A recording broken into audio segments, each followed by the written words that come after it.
Okay. Now let us move on to the fourth postulate. It says that atoms of different elements have different masses and chemical properties. So it is something related to the previous one, that atoms of different elements. If we talk about hydrogen, and if we talk about oxygen, so the atoms of hydrogen will have the mass of hydrogen, like the mass of hydrogen is 1 gram and oxygen is 16 gram. So different elements have different masses.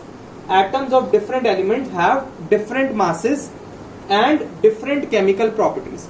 Their chemical properties will be different. Hydrogen and oxygen will have different chemical properties. Carbon, nitrogen, oxygen, fluorine, neon, they all have different masses and their chemical properties are different. Okay, so atoms are making the element. Atoms of different elements have different masses and chemical properties. Like the atoms of hydrogen will have different mass as compared to the atoms of oxygen. The atom of carbon will have different mass as compared to the atoms of nitrogen, and their chemical properties will be completely different. Okay, if we talk about oxygen, it have different chemical properties. If we talk about iodine, fluorine, bromine, calcium, potassium, they all are elements. Their masses are different and their chemical properties are also different. So atoms of different elements have different masses and different chemical properties. Clear? Okay. So now next postulate is atoms combine in the ratio of small whole numbers to form compounds. Means atoms of the elements combine in the ratio of small whole numbers to form compounds. Let us understand this by example. If we are saying carbon reacts with oxygen, it can form carbon monoxide. Carbon monoxide is CO. So the ratio of carbon and oxygen is 1:1. It is a whole number, 1 is a whole number. Carbon and oxygen are combining to form carbon monoxide. So they are combining in the ratio of small whole numbers. See, there is one carbon and one oxygen. So 1:1. We can take the example of when carbon can react with oxygen to form carbon dioxide also. Now here the ratio of carbon and oxygen is 1:2. 1:2. Okay. So when the atoms of the elements combine together to form compounds, they form compounds by combining in the ratio of small whole numbers. If we talk about water, then the ratio is 2:1. They are also whole numbers, small whole numbers. Okay, so atoms combine in the ratio of small whole numbers to form compounds. Okay, this is the fifth postulate. Now the next postulate is the relative number and kinds of atoms are constant in a given compound. The relative number and kinds of atom are constant in a given compound. Same it is, for example, if we take the example of water. Okay, if we take the example of water, then in the water there will always be 2 hydrogens combining with 1 oxygen, and the ratio of mass will always be 1:8. The ratio will always be 1:8, and 2 hydrogens will combine with 1 oxygen to form water. So the relative number of and kinds of atom will always be constant. Okay, the relative number and kinds of atoms will always be constant in a given compound. If we talk about ammonia is NH3. Okay, ammonia is NH3. So in ammonia always there will be 1 nitrogen combining with 3 hydrogens to form ammonia.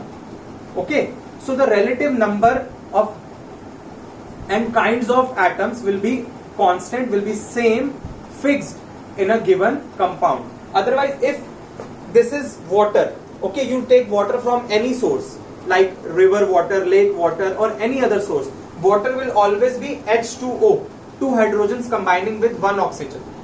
Okay, so the relative number and the kinds of atom means there will always be two hydrogen and one oxygen in water. There will be always one nitrogen and three hydrogens in ammonia. So the relative number and kinds of atoms are always constant in a given compound. You can take example of any compound. The relative number and kinds of atoms will always be same. Now, Dalton atomic theory explains the laws of chemical combination we done yesterday. So the two laws were, the first law is law of conservation of mass, and the second law is law of constant proportions. So the postulates of Dalton atomic theory gives us the explanation of these two laws. Okay, so let us discuss how. The first law is law of conservation of mass. It states that mass can neither be created nor be destroyed in a chemical reaction. Law of conservation of mass states that mass can neither be created nor be destroyed in a chemical reaction. And we have one postulate of Dalton that states that atoms cannot be created or destroyed in a chemical reaction. There is one postulate, as we have learned, atoms cannot be created or destroyed in a chemical reaction. Okay, so also we know that the mass of atoms is fixed. The atoms of an element have the same mass, a fixed definite mass. So if the mass is same and we cannot create or destroy atom, so the mass of the reactants and mass of the products will always be same, because you cannot create or destroy atom in a reaction, in a chemical reaction. So this states that the law of conservation of mass is explained by the Dalton postulate, which postulate that atoms cannot be created or destroyed in a chemical reaction, and atoms have same mass. Okay, so it states that it explains the law of conservation of mass, that is, in a chemical reaction, mass can neither be created nor be destroyed. Means the mass of the reactants will always be equal to the mass of products, because you cannot create or destroy the atoms. Clear? Now, the second law is law of constant proportion. Law of constant proportion states that in a given compound, the elements combine together in a fixed proportion by mass, in a fixed ratio by mass.